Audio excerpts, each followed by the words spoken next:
नमस्कार, मैं हूं अमित पालित। यूपी में चुनाव के बस 23 दिन बचे हुए हैं और पश्चिमी यूपी में किसानों के असर की बात की जा रही है। अभी अखिलेश यादव ने बीजेपी को हराने के लिए अन्न संकल्प लिया। पश्चिमी उत्तर प्रदेश सबके लिए एक बहुत बड़ी पहली बना है। इंडिया टीवी के रिपोर्टर्स ने पश्चिमी यूपी के 5 जिलों से ग्राउंड रिपोर्ट भेजी है। हमारे रिपोर्टर गांव भी गए, शहरों में भी घूमकर किसानों से बात की, मुस्लिम मोहल्ले में भी जाकर लोगों से बात की, दलित बस्ती जाकर भी राय जानी। और इस रिपोर्ट को देखेंगे तो आपको पश्चिमी उत्तर प्रदेश में कुछ नए उभरते हुए समीकरण भी देखने को मिलेंगे।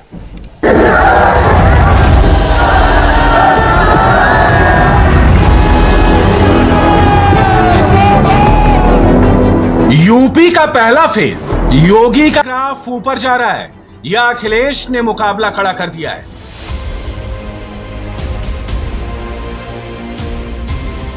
पश्चिमी उत्तर प्रदेश के 5 बड़े जिलों की रिपोर्ट क्या कहती है? 5 जिलों का रुझान कैसे 50 से ज्यादा सीटों पर वोट पलट सकता है? यूपी का पहला फेज और पश्चिमी उत्तर प्रदेश चुनाव में सबसे मजबूत ओपनिंग कौन कर रहा है? 10 मिनट में आपको करीब 100 सीटों का नफा नुकसान पता चल जाएगा। ये वो सीट है जो अखिलेश और योगी की किस्मत बदल सकती है। बस 3 हफ्ते का खेल बचा है। चप्पे चप्पे पर क्या चल रहा है? पश्चिमी यूपी की नब्ज क्या बता रही है?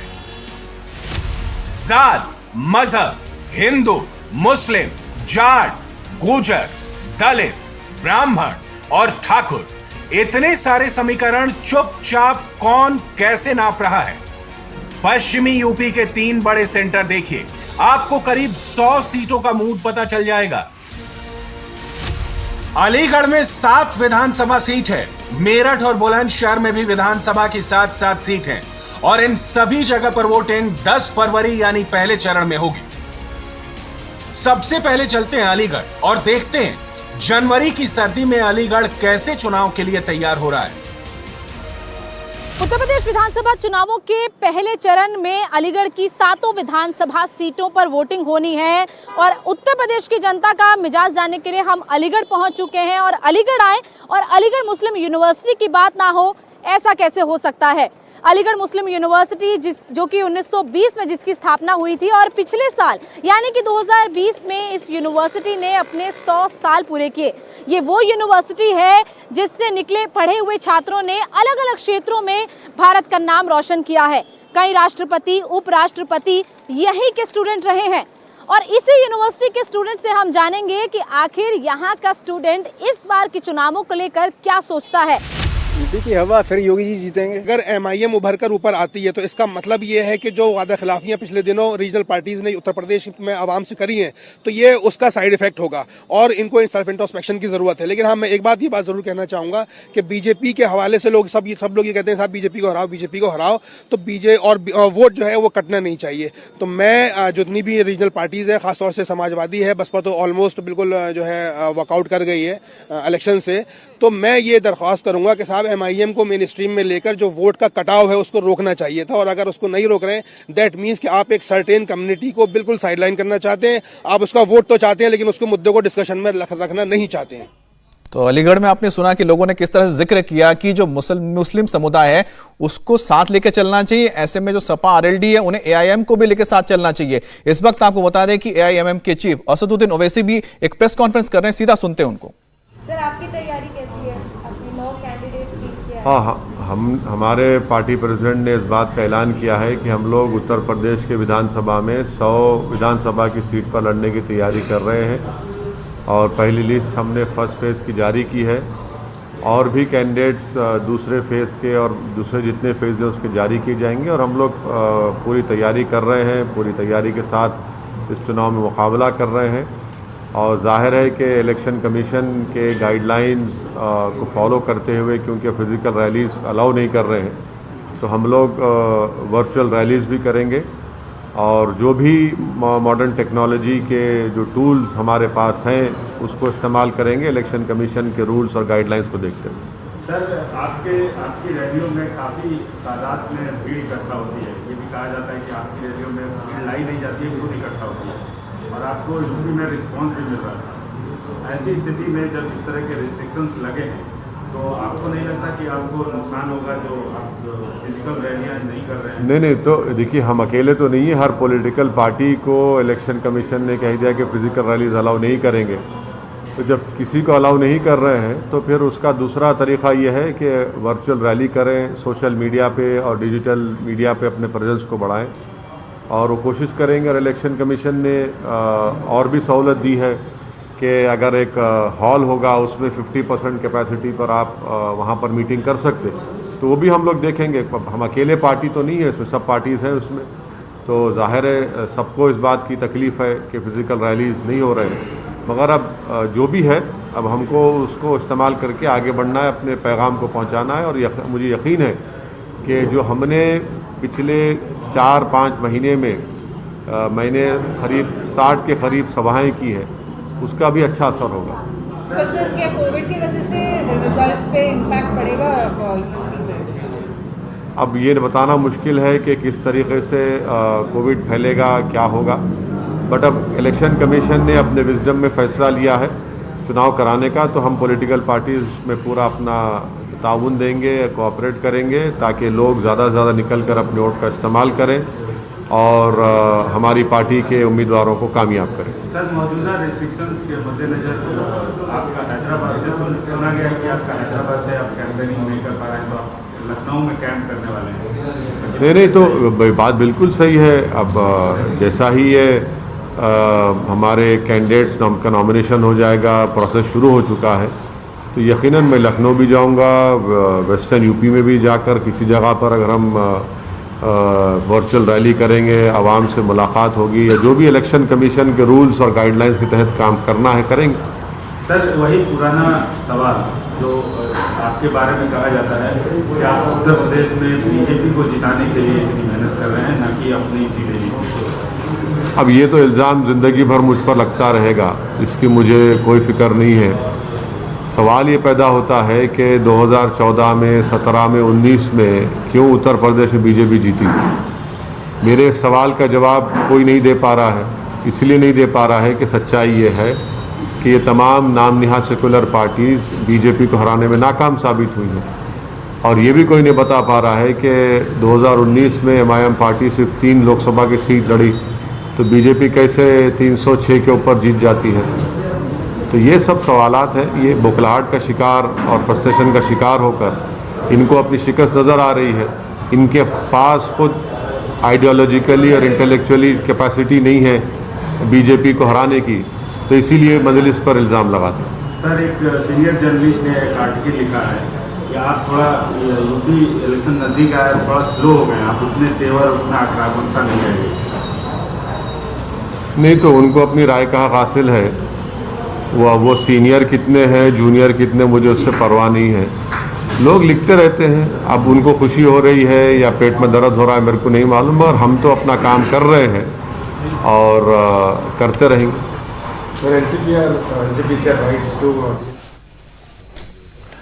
तो ओवैसी ने सबसे बड़ा दांव पश्चिम यूपी में लगाया है। पश्चिम यूपी का इस वक्त चुनावी मिजाज क्या है, ये आपको एक बार फिर से हम ग्राउंड रिपोर्ट के जरिए समझाते हैं। अब चलते हैं पश्चिमी यूपी के एक और जिले बुलंदशहर, जहां यह चुनाव बीजेपी की साख का सवाल है।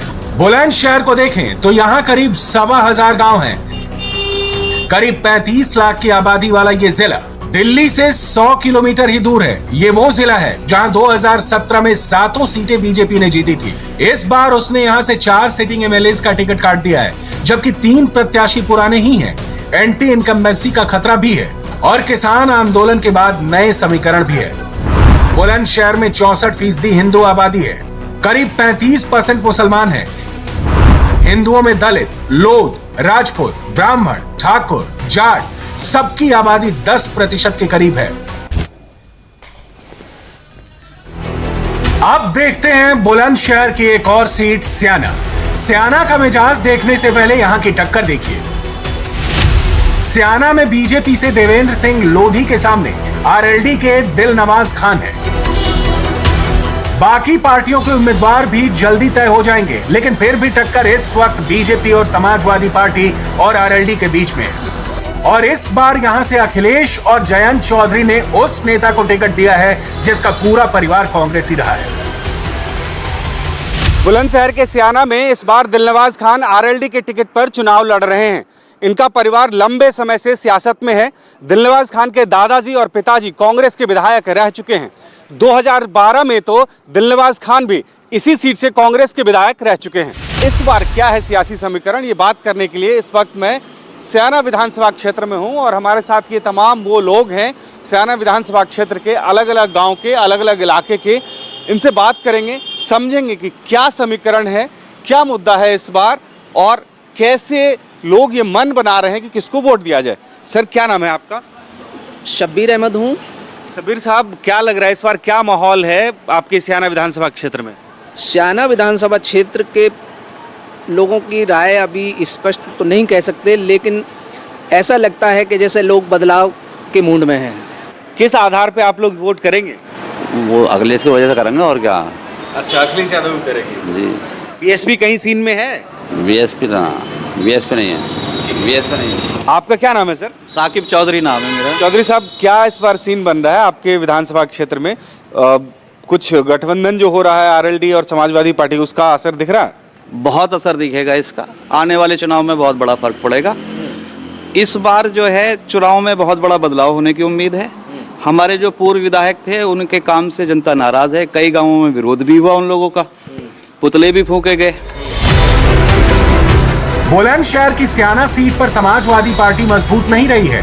यही बात है कि इस बार यहां गठबंधन में आरएलडी का उम्मीदवार है, लेकिन क्या दिलनवाज के बूते आरएलडी बीजेपी के लोध उम्मीदवार को टक्कर दे पाएगी? क्योंकि सियाना सीट पर लोधी 70,000 है, दलित भी 70,000, मुस्लिम 52,000, जाट 40,000, ब्राह्मण 30,000, ठाकुर 45,000, गुर्जर 17,000, वैश्य और प्रजापति 10,000। आज सियाना के सामने क्या मुद्दे हैं या हैं भी कि नहीं? क्योंकि यूपी में पिछले 3 दशकों से वोटिंग तो हमेशा जाति और धर्म के नाम पर हुई है। इसके लिए ग्राउंड रिपोर्ट देखिए। अब देखते हैं कि मेरठ में क्या चल रहा है। मेरठ का किठौर विधानसभा क्षेत्र, ये ऐसी सीट है जिस पर नजर गोरखपुर से भी बनी हुई है। किठौर का मूड ज्यादा गहराई से समझने के लिए किठौर की कास्ट इक्वेशन समझनी होगी, तभी पता चलेगा कि 10 फरवरी को यहां क्या होने की संभावना है। 1993 में किठौर सीट से जीतने के बाद बीजेपी की दोबारा बारी थी 2017 में, जब सत्यवीर त्यागी करीब 11,000 वोट से जीतकर यहां से विधायक बने थे। बीजेपी ने उन्हें फिर से यहां का उम्मीदवार बनाया है और उनके सामने है समाजवादी पार्टी के शाहिद मंसूर। ये मेरठ की किठौर विधानसभा सीट है। ये वो विधानसभा सीट है जहां साल 2017 में 23 साल बाद कमल खिला और सत्यवीर त्यागी जो बीजेपी के उम्मीदवार थे, उन्होंने साल 2017 में समाजवादी सरकार में मंत्री रहे शाहिद मंसूर को बुरी तरीके से हराया और पहली बार साल 2017 में इस सीट पर बीजेपी का कोई उम्मीदवार जीता, वो भी पूरे 23 साल बाद। किठौर में 3 लाख से ज्यादा वोटर हैं। इसमें करीब 1.25 लाख मुस्लिम वोटर हैं, 70,000 दलित हैं, ब्राह्मण करीब 40,000 हैं और इतने ही गुर्जर हैं। जाट यहां 15,000 हैं, जबकि ठाकुर करीब 25,000 और करीब 50,000 ओबीसी हैं। इसलिए मुस्लिम वोटर यहां जहां जाता है वो किठौर से विधायक बनता है। लेकिन 2022 में बीजेपी यहां से जीती थी क्योंकि मुस्लिम वोट यहां बट गया था। मेरठ की किठौर विधानसभा के मतदाताओं के बीच में इस वक्त हम हैं और बहुत सारे युवा हमारे साथ हैं। इनसे बात करते हैं कि इस बार ये मेरठ विधानसभा में जो चुनाव होंगे, पहले चरण में चुनाव है इस सीट पर, उसको लेकर क्या सोचते हैं, क्या मुद्दे हैं इनके लिए चुनावी। भाई साहब, क्या नाम है आपका? वसीम अहमद। वसीम साहब, ये बताइए कि क्या मुद्दे हैं इस बार चुनावों में? मेन मुद्दा तो यही है कि रोजगार का। ये इतने सारे हम सब युवा बैठे हैं, सब एक तरह से बेरोजगार ही हैं इस सरकार में। क्वालिफिकेशन होने के बाद भी किसी को कोई रोजगार नहीं मिला। इस सरकार में एक काम बहुत बढ़िया हुआ है, भ्रष्टाचार, गुंडागर्दी तो खत्म हुई है इस सरकार में। लूटपुट सब खत्म हुई है। बस यही काम अच्छा करा है सरकार ने, बाकी कुछ काम अच्छा नहीं करा इस सरकार ने। अच्छा, कानून व्यवस्था से आप खुश हैं? जी, कानून व्यवस्था से खुश हैं। इस सरकार में बिल्कुल भी कोई ऐसा काम नहीं करा। सब नौजवान बैठे हैं, ये सब पढ़े लिखे हैं, कोई नौकरी का साधन नहीं, कोई कुछ नहीं। जय जवान जय किसान का नारा है पुराना। जिस देश के किसान को वैल्यूज दी जाएंगी तो समझ लो वो देश जो है मतलब आगे बढ़ेगा, विकसित होगा। तो तो मतलब कहने का ये है, लीडर क्या है, लीडर तो सीधा साधा अपना एक बार आते हैं इलेक्शनों के दौर में और भैया हाथ जोड़ते हैं, लो हमें वोट दे दो, हमें वोट दे दो, कुछ कर नहीं पाते, बस उन्हें तो रोटी सेकनी है। लेकिन मेरा मानना ये है, चाहे बीजेपी हो या बसपा हो या सपा हो, कोई सी भी हो, और मेरा मुख्यमंत्री जी से यही कहना है कि हमेशा एक तो कैंडिडेट बिल्कुल मंझावा होना चाहिए, समझदार, जो समाज के लिए हित में बेहतरीन हो। अच्छा, ठीक है। एक चीज और बताइए आलम साहब, मौजूदा सरकार के काम से आप खुश हैं या आप चाहते हैं कि नहीं बदलाव होना चाहिए प्रदेश में, सूबे की सरकार में? देखो, बदलाव तो हमेशा होना चाहिए हर सरकार में, क्योंकि इसे 10 साल हो गए हैं। क्योंकि जनता, जब बदलाव होता है ना, तो दूसरी सरकार कुछ अच्छा करती है, क्योंकि बदलाव तो होना जरूरी है। किठौर विधानसभा में 3 नगर पंचायत आती हैं, किठौर, शाहजहांपुर और खरखौदा। 3 ब्लॉक हैं, माचरा, खरखौदा और रजपुरा। विधानसभा की तो बेरोजगारी है, रोजगार नहीं, कुछ धंधे नहीं है, कारोबार नहीं। अच्छे सरकार बढ़िया, योगी जी की सरकार बढ़िया है, बढ़िया, मगर इस मुद्दे पे मगर यहाँ जो हिंदुओं में मुसलमानों में भी झगड़ा फिसाद कराना, इस बात की है नहीं, और कोई कमी नहीं। अच्छा, और कोई कमी नहीं। कानून व्यवस्था या विकास को लेकर ठीक है? हाँ, ठीक है। और जी, आपका क्या नाम है? मेरा नाम आफ्ताब अली है। आफ्ताब साहब, आप बताइए कि किन मुद्दों के आधार पर इस बार विधानसभा चुनाव में वोट डलने वाला है? यूपी का वोटर किन मुद्दों को ध्यान में रख रहा है? देखो जी, इस बार तो महंगाई, बेरोजगारी, कारोबार ठप हैं लोगों के, तो ये मुद्दा है, बाकी तो ठीक ही है। किठौर में भी पश्चिम यूपी का इलाका है, लिहाजा किसानों का मुद्दा यहाँ भी काफी अहम रहा है। बीजेपी के सामने किठौर में कई चैलेंज है। उसके सामने जातीय समीकरण को साधने की चुनौती के साथ एंटी इनकम्बेंसी वाला फैक्टर भी है।